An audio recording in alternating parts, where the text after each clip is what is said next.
Easy.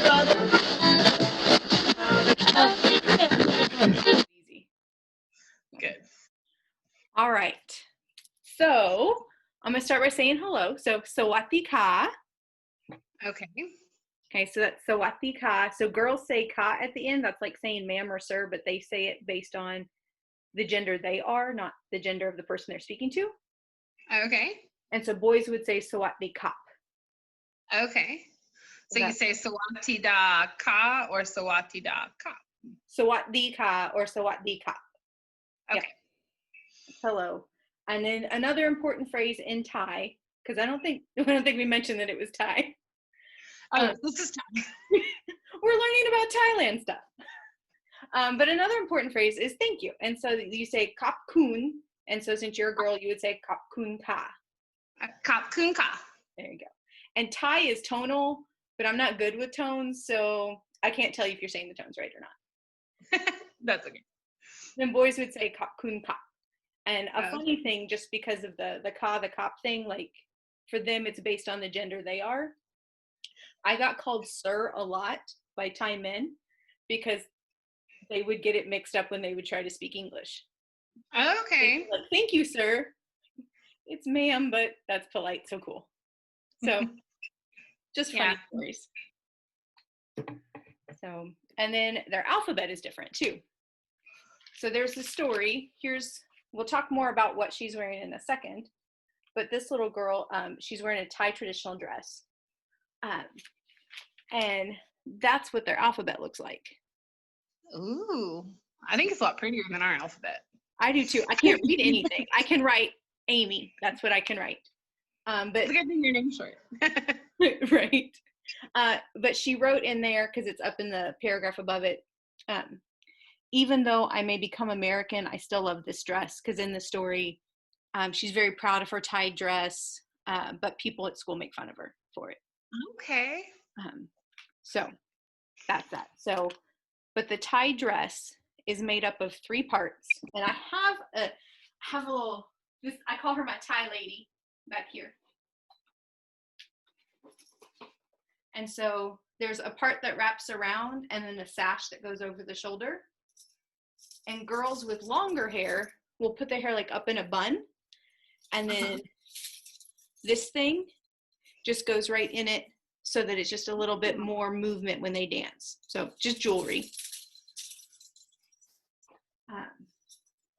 And I'll have to bend the camera down because the skirt is gorgeous. It's all silk, and it's got gold thread at the bottom. See that? Ooh, that's really pretty. I like that color blue anyway.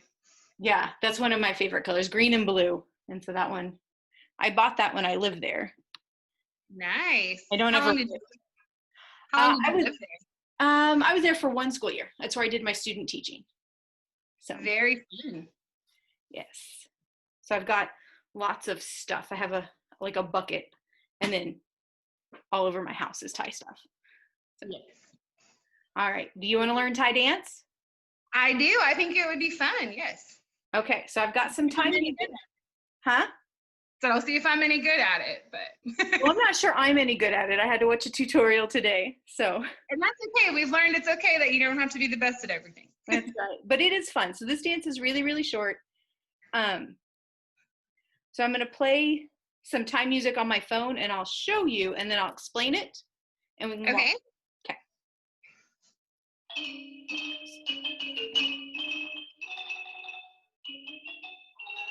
It's like this.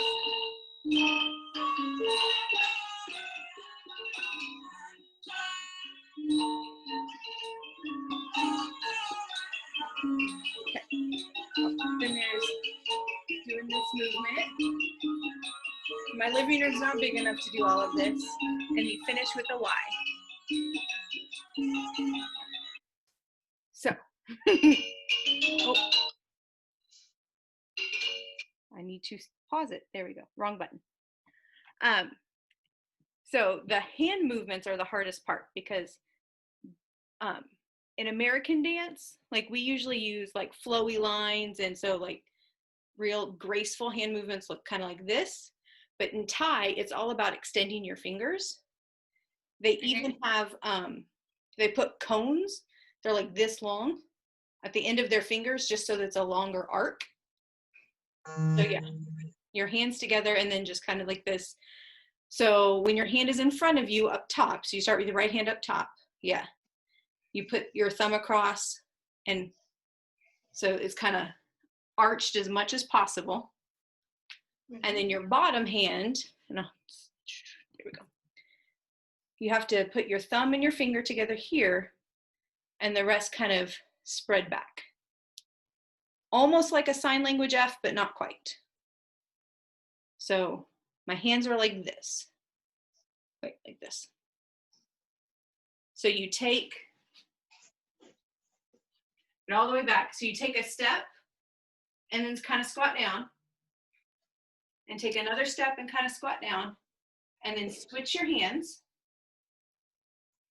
The top hand will always have the thumb up, and you'll have the rounded part always on the bottom hand. Okay. So you take a step and bounce, and a step and bounce, and then switch. And then you put your hands together at the wrist and spin them around. And this part I'm really bad at. And you step while you're doing this too. And then you stop and you Y. So like in China, Japan, Korea, they bow at the waist when they do that. In Thailand, you bow at the head. And wherever this part of your thumbs are, like right here is normal, but the higher up you go, the more respect you're showing to the person. So if I went to a school in Thailand, I would just keep my hands here because that would be an appropriate, like average level of respect, but the kids might go up here because they're supposed to show me more respect. So that's Thai dance. Yeah. Do you want to try it together? Yeah, we can try it. All right. We're ready to go.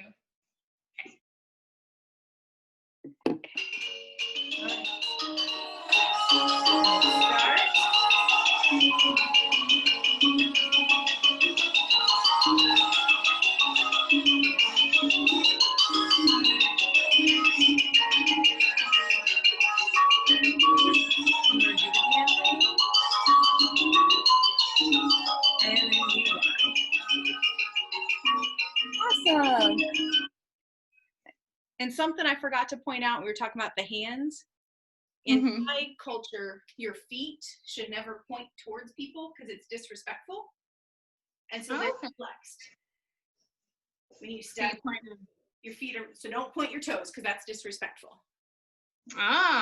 There's a lot of different cultures that have things about feet. I remember when we were in the Middle East, they didn't want you couldn't show the bottoms of your feet to people.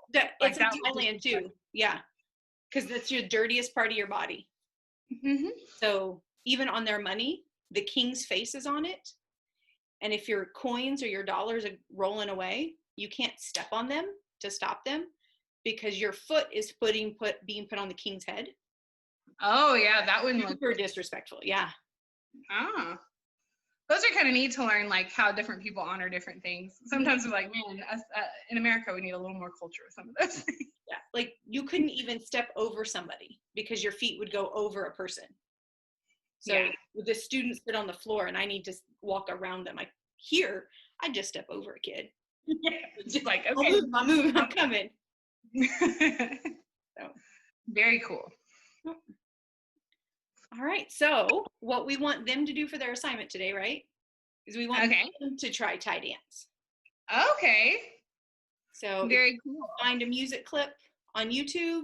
If not, you don't need music to do it, but you just try your version of Thai dance and upload the video for us. Yeah, that'll be super fun. I'm so excited.